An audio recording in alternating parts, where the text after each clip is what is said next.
విషయాన్ని తెలియచేశారు. మొదటిగా అంతిమ దైవ గ్రంథం ఖురాన్, రెండోది దైవ ప్రవక్త జీవన విధానము, ఆచరణ, సున్నత్. ఖురాన్ మజీద్ మరియు సున్నత్ ఈ రెండు విధాలు మన జీవితంలో ఉంటేనే అప్పుడే మనకి జీవం. సోదరులారా, ఖురాన్ గ్రంథము పూర్తిగా పుస్తకం రూపంలో రాలేదు.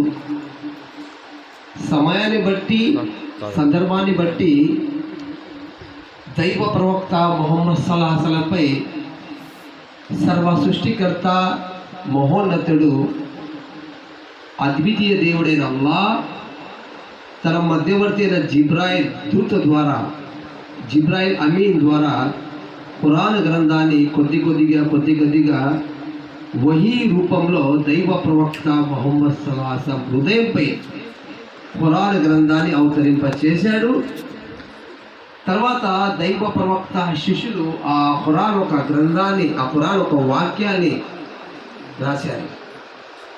తర్వాత 23 సంవత్సరం తర్వాత ఖురాన్ పూర్తిగా అయింది. ఈ ఖురాన్ గ్రంథము ఒక వర్గానికి, ఒక మతానికి కాదు, సర్వ మానవులకు. బట్ ఈ వాక్యాన్ని బట్టి ఖురాన్ గ్రంథము సర్వ మానవులకు, యా అయ్యున్నాస్ హుదల్లిన్నాస్ అంటాడు దేవుడు. ఖురాన్ గ్రంథంలో సూర్య బక్రా 2వ అధ్యాయము వచనం 21 వాక్యాన్ని గమనిస్తే ఇక్కడ ఈ విధంగా రాయబడింది. ఏమని?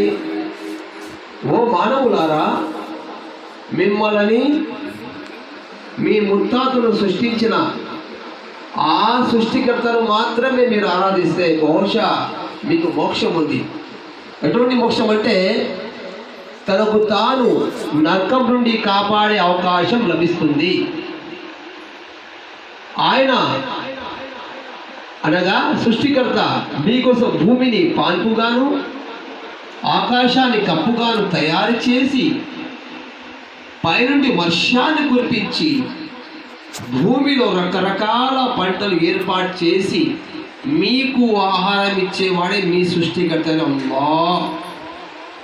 ఈ విషయం మీకు తెలిసిన తర్వాత ఆ సృష్టికర్తకు సాటిగా ఇద్దరు ముగ్గురు నిలబెట్టకండి, ఆయన ఒక్కడే, వాహిద్. సోదరులారా, ఈ విషయాన్ని మనం ఆలోచించాలి. అలాగే ఖురాన్ గ్రంథంలో గ్రంథ ప్రజలంటే యూదులు, క్రైస్తవులు వస్తారు.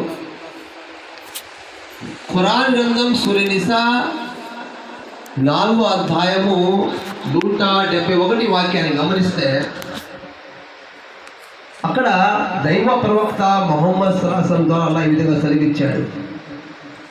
ఏమని? ఓ గ్రంథ ప్రజలారా, మీరు మీ ధర్మ విషయంలో హద్దులు దాటకండి. మసీ ఇబ్నె మరియం అనగా మరియమ్మ కుమారుడు యేసు క్రీస్తు కేవలం అల్లాహ్ పంపబడిన ఒక సందేశహరుడు, దైవ ప్రవక్త మాత్రమే. ఆయనకు పూర్వము చాలా మంది ప్రవక్తలు గతించారు. ఆదము, నూహ్, ఇబ్రాహీం, ఇస్మాయిల్, ఇషాక్, యాకూబ్, మోషే వీళ్ళందరూ వచ్చి వెళ్ళిపోయారు. యేసు క్రీస్తు కూడా ఒక ప్రవక్త మాత్రమే, మరి ఏమీ కాదు. వలా తకూలు సలాసా, ముగ్గురిలో ఒకరు అనకండి. ఇలా చెప్పడం మానేవేంటిది మీకే శ్రేయస్కరము. దేవుడు ఒక్కడే, వాహిద్. ఆయనకు సంతానము ఎవరు లేరు. ఒకవేళ అల్లాహకు సంతానం ఉంటే ఈ భూమి నాది, ఈ ఆకాశం నాది అని ఆ ఇద్దరు దేవుళ్ళు వారు కొట్టాడుకొని దండయాత్ర చేసుకునేవారు. కాబట్టి ఈ సర్వానికి దేవుడు ఒక్కడే, ఆయనే అల్లాహ్. ప్రియ సోదరులారా, ఖురాన్ గ్రంథం సూరా ఇబ్రాహీం 4వ వాక్యాన్ని గమనిస్తే ఈ వాక్యంలో దైవ ప్రవక్త ముహమ్మద్ ద్వారా అల్లాహ్ ఈ విధంగా సెలవిచ్చాడు.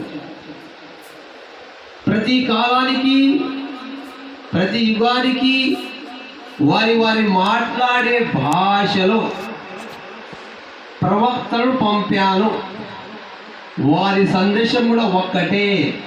ఓ నా జాతి ప్రజలారా, కూలు లా ఇలాహా ఇల్లల్లాహ్, అల్లా తప్ప మరొక దేవుడు లేడు అని ఒకే సందేశాన్ని వినిపించేవారు. దీన్ని బట్టి ఖురాన్ రాకముందు కూడా ఎంతమంది ప్రవక్తలు వచ్చారో వారి సందేశం ఒక్కటే. ఇది అవునా కాదా అని గమనిస్తే బైబిల్ గ్రంథంలో మార్కు సువార్త 12వ అధ్యాయము 28 వాక్యాన్ని గమనిస్తే ఒక శాస్త్రి యేసు వద్దకు వచ్చి, బోధకుడా, ఆజ్ఞలేమో భావిస్తున్నావు, ఆజ్ఞలో ప్రధానమైన ఆజ్ఞ ఏది అని యేసు వారిని అడిగారు. శాస్త్రి యేసు వారు ఇలా సెలవిచ్చారు, ఏమని? షమా ఇజ్రాయిల్. షమా ఇజ్రాయిల్ అంటే ఇజ్రాయిల్ ప్రజలారా వినుము, మన దేవుడైన ప్రభు అద్వితీయ ప్రభు అంటే ఒకే ఒక్కడు. అరబీ భాషలో కుల్ హు అల్లాహు అహద్, ఒకే ఒక దేవుడు. నీ పూర్ణ హృదయంతో, నీ పూర్ణ ఆత్మతో, నీ పూర్ణ బలంతో, నీ పూర్ణ శక్తితో ఆయనకు మాత్రమే ఆరాధింపవలను. ఇది ముఖ్యమైన ఆజ్ఞ. రెండవది, నిన్ను వలె నీ పొరుగువారిని ప్రేమించు అని యేసువారు చెప్పారు చక్కగా. ఆ శాస్త్రి అంటారు, బోధకుడా, ఓ మాస్టర్, నువ్వు సత్యం చెప్పావు, నువ్వు చెప్పిన మాట సత్యమే, ఓ హక్. మన దేవుడు ప్రభు వాహద్. కాబట్టి అక్కడ ఉన్న శాస్త్రి యేసుని మాస్టర్ చెప్పాడు. అంటే యేసు ఎవరంటే ఒక మాస్టర్, ఒక గురువు, ఒక మధ్యవర్తి, ఒక నలుడు. ఆయన దేవుడు కాదు. దేవుడు ఎవరంటే ఖురాన్ గ్రంథంలో దైవ ప్రవక్త ద్వారా అల్లాహ్ సెలవిచ్చాడు. అల్లాహ్ ఎవరంటే ఖురాన్ గ్రంథం 30వ అధ్యాయం 40వ వాక్యాన్ని గమనిస్తే, ఖలకకుం, ఆ అల్లాహే మీకు పుట్టించేవాడు. సమరుజీకం, ఆ అల్లాహే మీకు ఉపాధి ఇచ్చేవాడు. ఆ అల్లాహే మీకు చావు ఇచ్చేవాడు. మీరు చనిపోయిన తర్వాత సమాధి నుండి లేపించేవాడు ఆయనే. ఇది కేవలం అల్లాహ్ మాత్రమే చేయగలడు. ఎవరైతే అల్లాహ్ దేవుడు కాదని ఇహలోకంలో ఆరాధించే దేవుళ్ళు అల్లాహ్ చేసే ఈ 4 పనిలో మీరు ఆరాధించే దేవుడు ఒక్క పని కూడా చేయగలరా అని అల్లాహ్ ఒక సవాల్ చేస్తున్నాడు ప్రజలకు. కాబట్టి ఈ వాక్యం ద్వారా గమనిస్తే, ఎవరైతే మేము అల్లాహ్ కాదని ఆరాధించేవారు స్వయంగా వారు పుట్టారు, స్వయంగా ఆహారం తిన్నారు, స్వయంగా చనిపోయారు. కాబట్టి వాళ్ళు దేవుళ్ళు కారు. దేవుడు ఎవరంటే మమ్మల్ని పుట్టించేవాడు, ఆహారం ఇచ్చేవాడు, మరణం ఇచ్చేవాడు, చనిపోయిన తిరిగి లేపించేవాడు ఆయనే అల్లాహ్. ఆయన పరిశుద్ధుడు, సాటి లేనివాడు, అద్వితీయుడు, మహోన్నతుడు, అందరికంటే గొప్పవాడు. అరబీ భాషలో అల్లాహు అక్బర్. అక్బర్ అంటే పేరు కాదు, అక్బర్ అంటే పెద్దవాడు. అల్లాహ్ పేరు అక్బర్. అల్లాహు అక్బర్ అంటే అల్లాహ్ అందరికంటే గొప్పవాడు. మాషాల్లాహ్. కాబట్టి యేసుక్రీస్తు ఆ అల్లాహ్నే ఆరాధించారు. ఉదాహరణకు సూరే మైదా 5వ సూరే మరియం 19వ అధ్యాయం 30వ వాక్యాన్ని గమనిస్తే, యా బనీ ఇస్రాయీల అబ్దుల్లాహ్ రబ్బీ వ రబ్బకుం హాజా సిరాతల్ ముస్తకీం. ఇస్రాయేల్ ప్రజలారా, అల్లాహ్ నాకు దేవుడే, మీకు దేవుడే, మీరు అల్లాహ్ను ఆరాధించండి, ఇదే రుజు మార్గం, సత్య మార్గము. ఎవరైతే అల్లాహ్ కాదని ముగ్గురు దేవుళ్ళని ఆ సృష్టికర్తకు సమానము ఆరాధిస్తే వారి నివాసము నిత్య నరకము. అలాంటి దుర్మార్గు సహాయం చేసేవాడు ఆనాడు ఎవరు ఉండడు.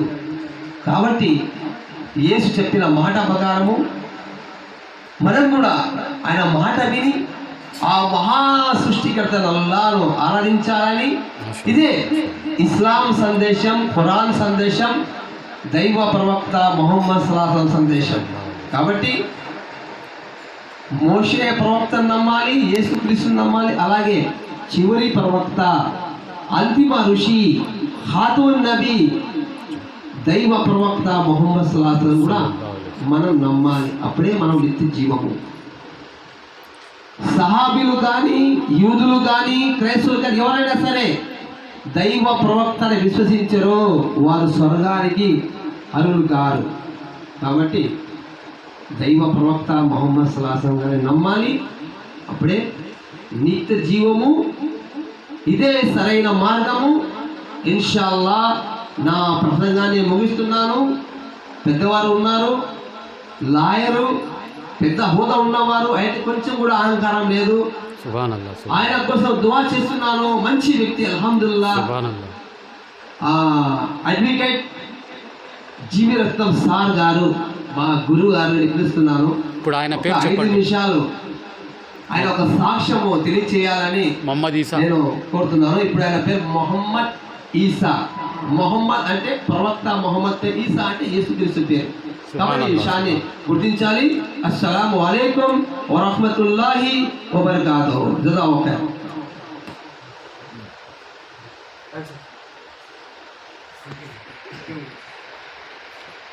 సుబ్హానల్లాహ్, సుబ్హానల్లాహ్, సుబ్హానల్లాహ్, సుబ్హానల్లాహ్. అల్హమ్దులిల్లాహ్ రబ్బిల్ ఆలమీన్.